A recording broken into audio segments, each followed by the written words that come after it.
We're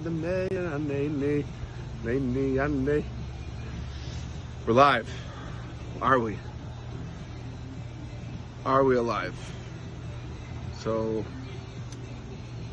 in today's share, we learned about Seichel and Midas. And I'm coming in kind of in the middle, but the truth of the matter is, in Chassidus, you're always coming in the middle. And you could find meaning in anything, just like life, that you could jump in whenever you're ready.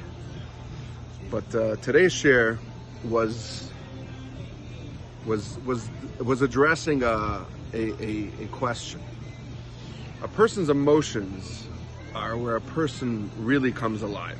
Your intellect is kind of taking you out of your situation, you're intellectualizing. It's abstract. It's not really you. You could be anything. You can imagine anything. You could fantasize about anything. You're not limited to who you are, but your emotions are different. Your emotions are much more tied to you and who you are.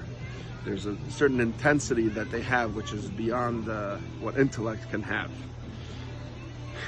But we do find something which is a very curious thing, that intellect does have the ability to calm your emotions.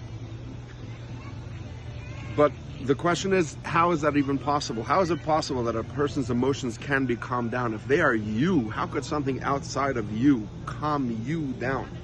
It must mean like there's got to be some sort of give over there. So that was the question in the words of the Rebbe Rashab. He wants to know, how is it possible that you, the intensity of you, can be calmed down by something which is abstract? How is that even possible? That, like what's the mechanism for this to occur, for this to take place? And I mean, there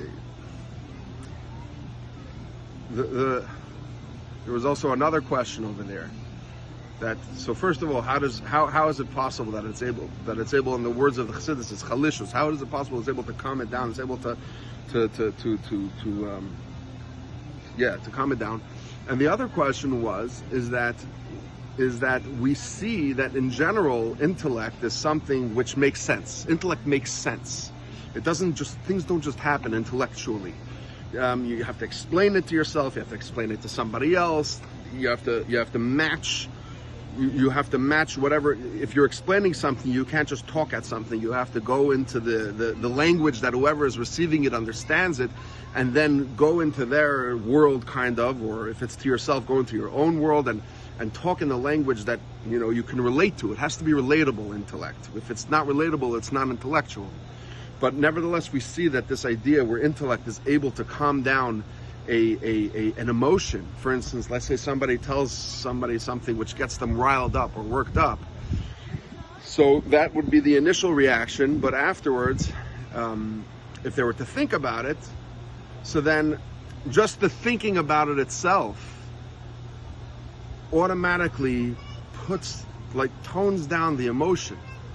And it's not like you're telling the emotion, hey, you calm down. It's just by the fact that it happens kind of automatically, which is kind of alluding to the fact that the emotions have this inner subjugation to intellect, which the question is where does that come from? Where does that come from? Especially understanding that the emotions are you.